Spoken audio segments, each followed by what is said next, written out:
So I was playing at the gym the other day and I got this huge urge to do an Coluna tutorial. This is actually a move that's very near and dear to my heart because it was one of the first floreos that I was able to add to the joda that was more intermediate, almost advanced. And it's a move that you may also hear out there being called the gumbi or also as the au exquisito.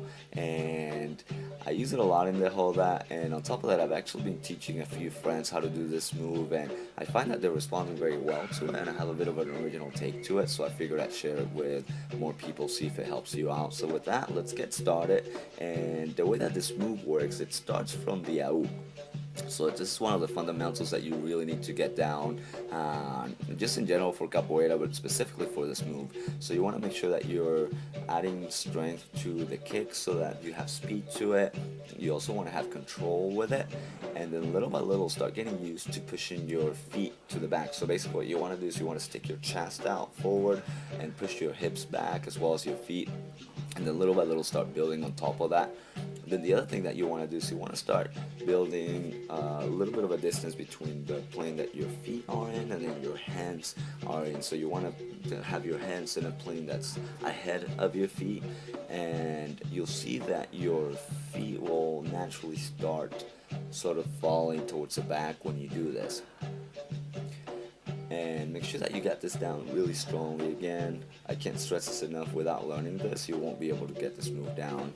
And so once you get that down, then there's another drill that I really like, and it's built to teach you how to again build that distance between the plane that your feet are in and the plane that your hands are in. And the drill starts with a crouched down position, and what you're gonna do is you're gonna put your hands on a plane that's ahead of your feet, but in front of your feet. And oh, but wait, I need to teach you another skill in order to get this thing down.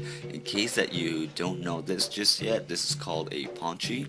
It means bridge, and it starts from a position where you're laying down, face up. You put your hands behind your shoulders, and then you push up.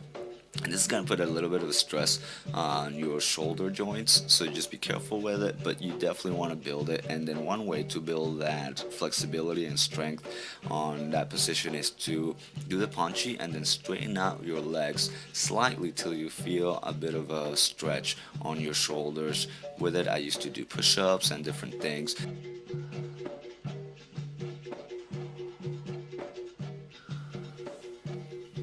And now we can go on. So as I was saying, the way that I sort of rationalized what the Coluna was is that it's basically an AU where your feet are in one plane, your hands are in another. And so the closest thing that would help me to kind of get used to that motion and get a feel for it was by doing punchy drills.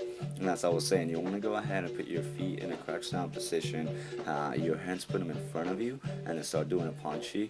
And as you do that, remember that you're going to twist your wrist sort of to the extreme opposite, so that way you can go ahead and do the punchy and slowly get used to it.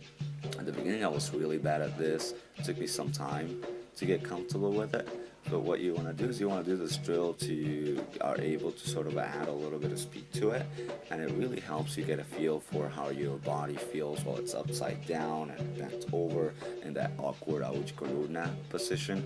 I found that when I first used to do this, and still to this day, sometimes when I get upside down, my bars get crossed, I don't know what to do, and everything just goes blank. So I figured I would compensate by building some muscle memory and getting my body in that awkward position without having to do that sort of scary leap of faith. So then what I would do is to add a little bit of a hop into it.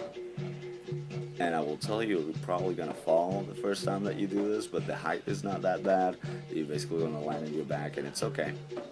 Little by little, then I just started doing the hops. Once I got comfortable with that, then I started adding a little bit more of a hop, but not too much, because the good thing about the Coluna is that the closer your feet are to the ground, the better it looks. It sort of shows more control, more flexibility, and it looks really nice.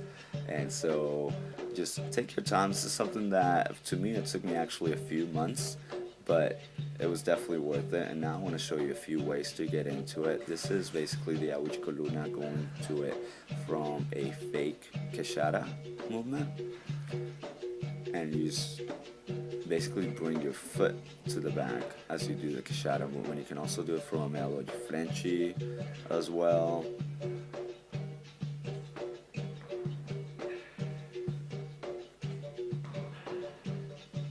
And as you can see, for example, when I do this from a Melo de Frente, if you throw that kick one way and then you do the AU the other way, it sort of helps to work as an esquiva, because if there's a kick coming your way, if you were doing an AU, you would hit it. But when you do AU esquisito or the AU de coluna, you're actually going to be able to evade it because your feet are not that high.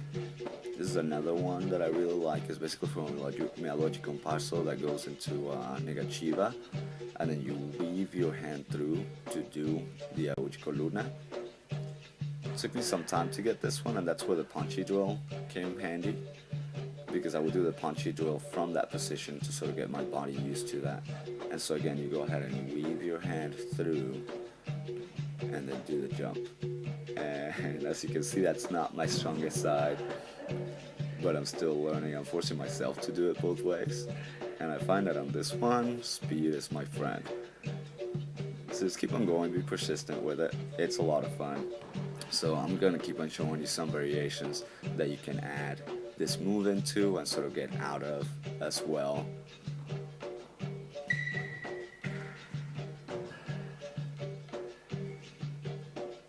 This is for my fake Melogi Compasso.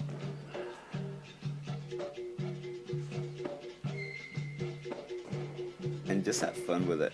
Just take your time. One of the things that I find it's almost therapeutic and a lot of fun is I basically go into the gym and I'll start focusing on one move, and I'll try to think of ways of getting in and out of it so that I can go ahead and add the combinations in the and have fun. And that's pretty much it. This is the AU Coluna. Some people call it the Gumbi. Other people call it the AU Exquisito. And hopefully I'll see you guys getting this done more in the Joda.